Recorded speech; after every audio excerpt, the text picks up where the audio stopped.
Uncle Bill here with DeadPit Radio, and tonight I'm going to be talking about something that rarely ever happens anymore in horror films. I'm going to be talking about memorable horror villains.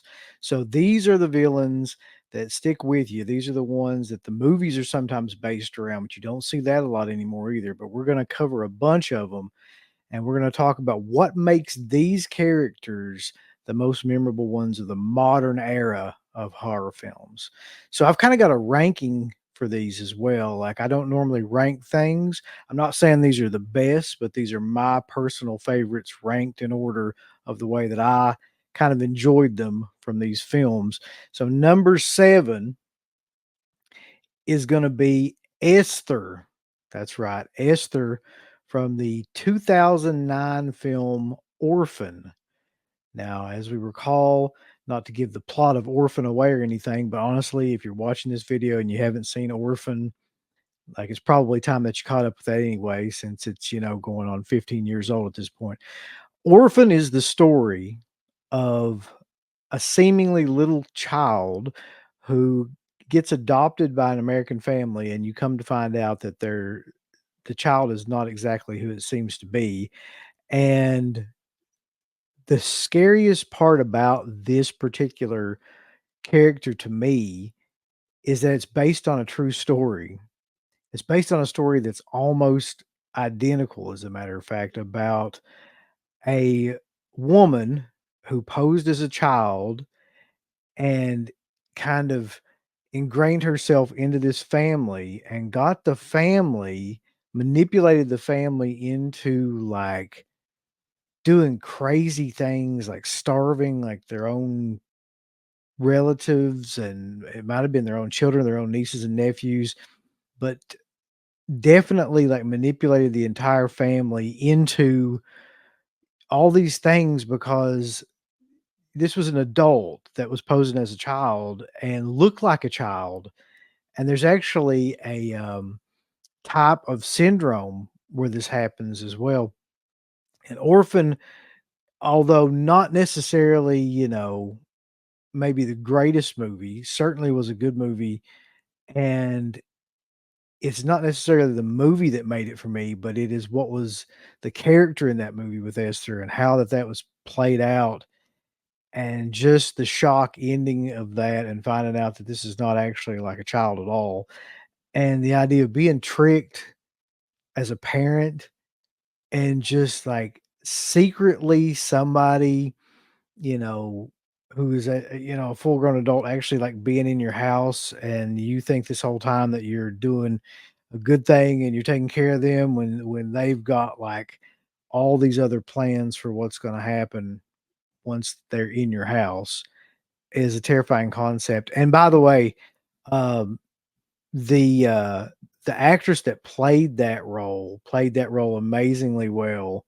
It's hard for me to believe that in Orphan 2, they brought her back and kinda did, like, some CGI stuff that ruined the entire thing, but, you know, back in 2009, she was a really, really solid actress in this role. She did a great job playing a psychopathic 9-year-old kid that kinda takes over this family. So that's my number 7. Number 6, kinda hilarious, like, when I think back about it, this used to be a meme that was huge, and I remember, like, a lot of times talking to people about this character and just laughing our asses off because it was so out of left field, and this movie was so unlike anything that we had ever seen at that point in time. I'm talking about 2015's The Witch, or The Witch, however you wanna pronounce it.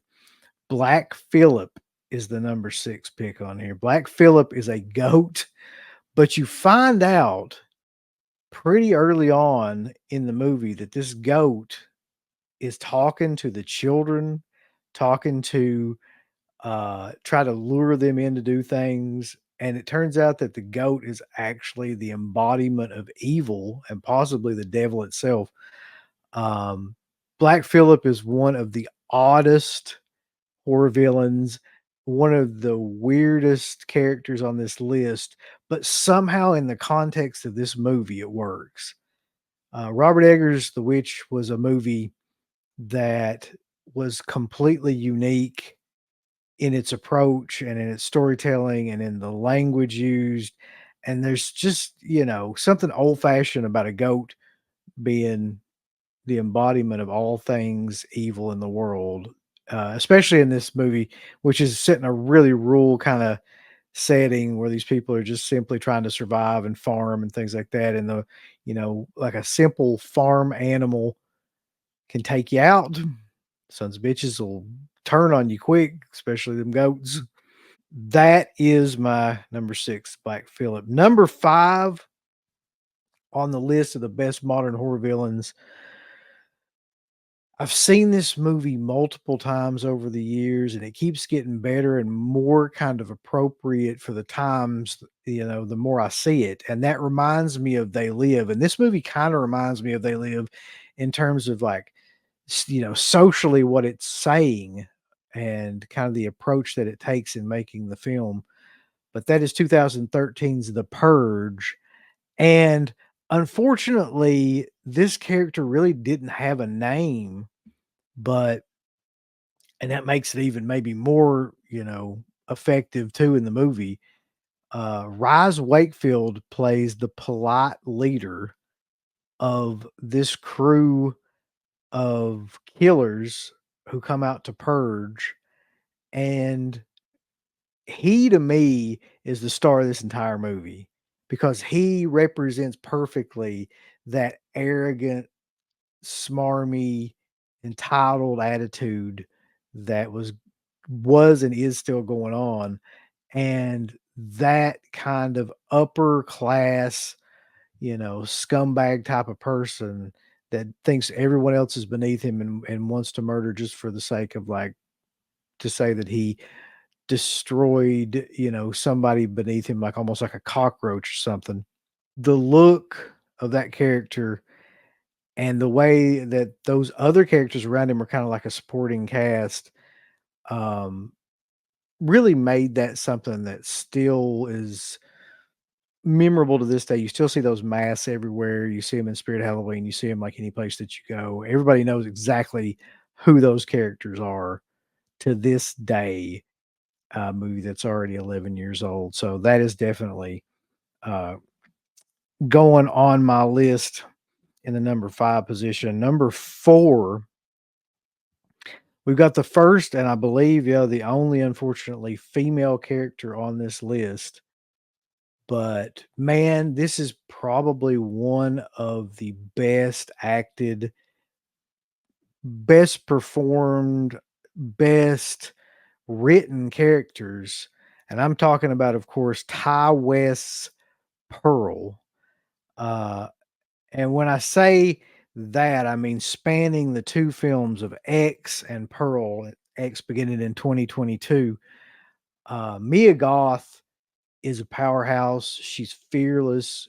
She does not care. If you see some of the earlier films that she made, you begin to realize like how much she doesn't care and how much risk she's willing to take in any of these movies. And I think that Pearl was a film that took me completely off guard because it's like an acting tour de force. It's like, an Oscar caliber performance from her in that film. And there's so much of a weird understanding between the audience and Pearl about the fact that she just wants to get out of this town and she wants by any means necessary to be famous. You kind of feel sorry for her, but at the same time, she's completely crazy. Like she's a psychopath. She's she's got delusions and almost, fantasy lives in a fantasy world. But at the same time, you kind of relate to her and you feel for her. And you actually, at some points in these films, want to see her do well. And you even want to see her succeed in like in some of the things that she's doing, but she never does. And the performance ends in Pearl, especially with one of the great shots in any horror film with her just frantically trying to keep a smile on her face while everything's falling apart around her. And it's a classic. It's a classic scene. It's too like 2 great films, but I think Pearl is a classic film too. Number 3 in the grand pantheon of modern day horror villains, like, what's the most memorable horror villains that you can think of from modern day? And this one immediately sprung to my mind. He's the embodiment really of everything wrong with society at this time, the time of the movie anyway. He's he's smug and he's materialistic and he's greedy and he takes, no prisoners and has no empathy for anything that he's doing or any of the people that he hurts. And that is, of course, Patrick Bateman from 2000's American Psycho. What do you say about this character?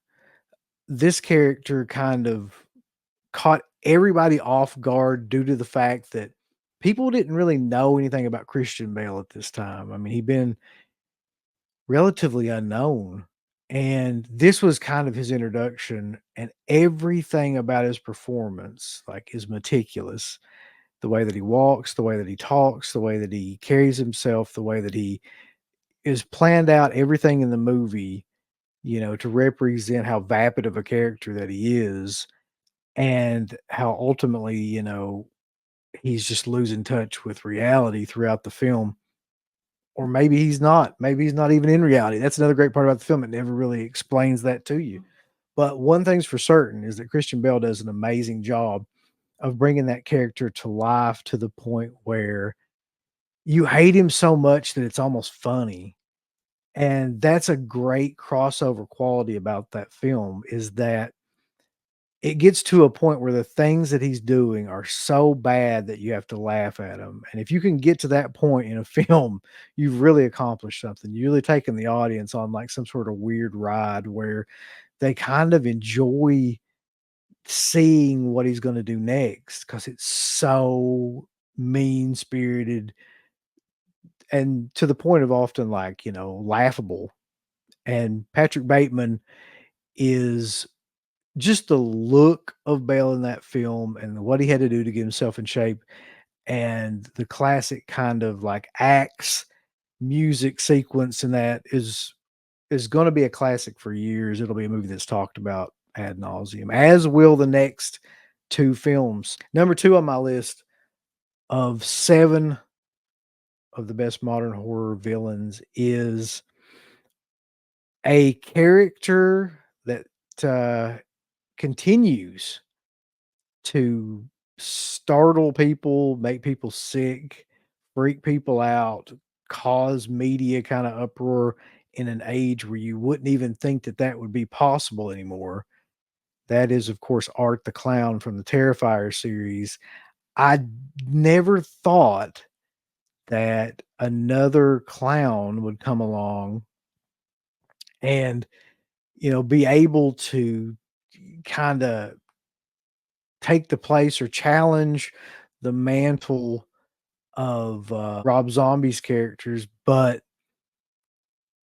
that's what happened, and somehow or another, through just sheer will and determination, Damien Leone was able to create these movies and get them in theaters, and then they were the second one was a huge hit. The first one was kind of a cult classic, and the second one was such a big hit, and, you know, you can't really understate the actor that's playing Art the Clown's kinda contribution to this as well. He is absolutely phenomenal. He brings that character to life in a way that I don't think I've ever seen happen with a character that doesn't really speak. Um, there's just such a gleeful way that he goes about, like, doing what he's doing and completely oblivious almost to the fact of how horrible that it is and almost like a child in that fact, and it makes you wanna, like, root for him in some ways, even though he's just a detestable, like, character, but you just you you're under the impression he doesn't even realize, like, how detestable that he is. He's just, like, going through these things as if, like, he was somebody going to work, and this was his job, you know? And then takes a lot of delight in his job. This character, though, really caught on with audiences right now. The gore really caught on with audiences, and It's another one that it's not going anywhere anytime soon. They'll continue to make those Terrifier movies. They will live on in infamy, way beyond us. And my number one pick for modern horror villain, um, and this was no question when I thought about this. This is the guy that immediately popped into my mind. Um, and I don't even like this director's films. Uh, Usually don't like this director's films, but I will say that he created probably our generation, my generation, in terms of millennials at least, he created like the icon that would kind of carry the torch forward. And that's Captain Spalding, man. And say whatever you want to about Rob Zombie and say whatever you want to about Rob Zombie's films, and they are a lot of awful ones, trust me when I tell you. But Captain Spaulding is to me the most memorable character to come out in modern times. He's a drinking, drug using, filthy, cursing, degenerate clown that is one of the funniest characters in any film. And he's really not that gruesome. I mean, in terms of, he's not like Art the Clown or anything like that. He's more of a fun spirited than mean spirited character. And people really, really get behind him. They identify with that character so much because he's just kind of in his own world. Like he's a scumbag. He's a con man more than anything else. But he also happens to be part of like this murderous family too, and he doesn't mind to kill anybody, but he's really just trying to have a good time and trying to make money, and he's trying to do that like thing that everybody else is trying to do. He just so happens to be like involved in all this other truly like heinous shit. Uh, but there's something about Sid Haig in that role that was perfect. The way that he spoke, the captured the essence of just this carny kind of character that was much more about like saving himself, having a good time, partying, uh, and also, if anybody had a problem with, the fact that he was dressed as a clown, giving them complete shit. There is so many good scenes, so many memorable quotes from him in those movies. It's a shame that Sid Haig passed away. He was born to play that role. I'll never forget the first sequence in House of a Thousand Corpses and how good that sequence is because of him. And he's the modern day, whatever you want to say, Freddy Krueger, uh, with the one-liners and the jokes and the attitude and shit like that. I mean, he's that guy, and he carried the torch really, really well for modern horror fans. And that's it. Um, Taking a minute, wanted to talk about this as going through my mind. I've got some honorable mentions here of some other characters that I thought, may have made the list, but there's just too many. Um, I would also say the Babadook from the movie Babadook. I would say the Nun is an honorable mention from, the movie The Nun, although that movie wasn't that great, but that character is truly creepy looking. Dr. Hyder, of course, from the Human Centipede.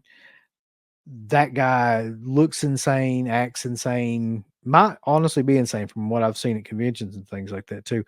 Um, Megan, nobody mentioned Megan, uh, and I think that should be mentioned, although some people have different, kind of opinions about that. And finally, one of my favorite kind of like campy films, Psycho Gorman. That movie definitely should be on more people's radar, and I'm hoping that they make a sequel to that movie. It was just such a fun movie. That's the list. That's the honorable mentions. Wanted to talk about it with y'all. I'm Uncle Bill. You can check us out over at Dead Pit Radio. Dead Pit Radio is, you know, the premier source for horror entertainment, and making these videos is something I'm gonna be doing a lot more in the near future because I've got a lot of thoughts about a lot of different things, and I hit things and I want to talk about things. So that's what I'm going to do. So check us out over at Dead Pit Radio, deadpit.com, into the Dead Pit on Instagram, like, subscribe, do all that stuff. and I will see you guys later. I'm Uncle Bill. I'd like to tell people, thumbs up the video, Uncle Bill. Would you?